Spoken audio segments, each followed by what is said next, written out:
ಬೆಳ್ಳಂಬೆಳಗ್ಗೆ ಭಾರತೀಯ ಕ್ರೀಡಾ ಪ್ರಾಧಿಕಾರದ ಟರ್ಫ್ ಮೈದಾನದಲ್ಲಿ 100ಕ್ಕೂ ಅಧಿಕ ಮಂದಿ ಸೇರಿದ್ರು. ಮೂಡಣದಲ್ಲಿ ಆಗ ತಾನೇ ಒಂದಿಷ್ಟು ಬೆಳಗು ಮೂಡುವ ವೇಳೆಗೆ ಕೊರಿತಾ ಇದ್ದ ಚಳಿಯ ನಡುವೆಯೂ ಯೋಗಪಟುಗಳು ಸೂರ್ಯ ನಮಸ್ಕಾರಕ್ಕೆ ಮೊದಲಾದ್ರು. ರಥಸಪ್ತಮಿ ಪ್ರಯುಕ್ತ 108 ಸೂರ್ಯ ನಮಸ್ಕಾರಗಳನ್ನು ಮಾಡುವ ಹೊತ್ತಿಗಾಗಲೇ ಕತ್ತಲು ಮರೆಯಾಗಿ ಬೆಳಕು ಮೂಡಿತು. ಉಪವಿಭಾಗಾಧಿಕಾರಿ ನಿತಿನ್ ಚಕ್ಕಿ ಹಾಗೂ ಹಿರಿಯ ವಕೀಲ ಕೆಎಸ್ ಕವನ್ ಅವರು ಕಾರ್ಯಕ್ರಮಕ್ಕೆ ಚಾಲನೆ ನೀಡಿದ್ದು ಮಾತ್ರವಲ್ಲದೆ ಸ್ವತಃ ಅವರು ಸಾಮೂಹಿಕ ಸೂರ್ಯ ನಮಸ್ಕಾರದಲ್ಲಿ ಭಾಗಿಯಾದರು. ಬಾಲಭವನ, ಪತಂಜಲಿ ಯೋಗ ಶಿಕ್ಷಣ ಕೇಂದ್ರ, ಯೋಗ ಭಾರತಿ ಮತ್ತು ಯೋಗ ಸಂಧ್ಯಾ, ವಿದ್ಯಾಭವನ, ಪ್ರಣವ ಯೋಗ ಕೇಂದ್ರ, ಮಾರ್ನಿಂಗ್ ಸ್ಟಾರ್ಸ್ ಮ್ಯಾನ್ಸ್ ಕಾಂಪೌಂಡ್ನ 107 ಮಂದಿ ಸಾಮೂಹಿಕ ಸೂರ್ಯ ನಮಸ್ಕಾರದಲ್ಲಿ ಭಾಗಿಯಾಗಿದ್ದು ವಿಶೇಷವಾಗಿತ್ತು. 7 ವರ್ಷ ವಯಸ್ಸಿನ ಚಿಣ್ಣರಿಂದ ಹಿಡಿದು 70 ವರ್ಷ ವಯಸ್ಸಿನ ಹಿರಿಯರು ಅಲ್ಲಿದ್ದರು. ಯೋಗ ಶಿಕ್ಷಕ ಕೆಕೆ ಮಹೇಶ್ ಕುಮಾರ್ ಇಡೀ ಕಾರ್ಯಕ್ರಮವನ್ನು ನಿರ್ವಹಿಸಿದ್ರು.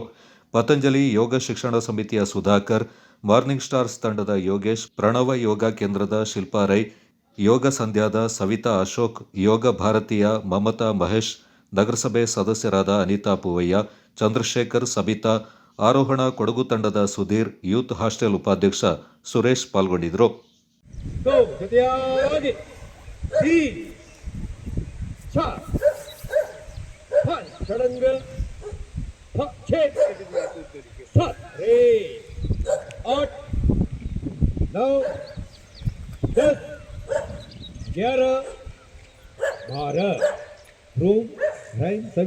ಓಂ ಭ್ರಾಂ ಹಿರಣ್ಯಗರ್ಭಾಯ ನಮಃ ಖಗಾಯ ನಮಃ ಏಕಂ ದ್ವೇ ತ್ರೀಣಿ ಚತ್ವಾರಿ ಪಂಚ ಷಟ್ ಸಪ್ತ ದ್ವೇ ತ್ರೀಣಿ ಚತ್ವಾರಿ ಪಂಚ ಷಟ್ ಸಪ್ತ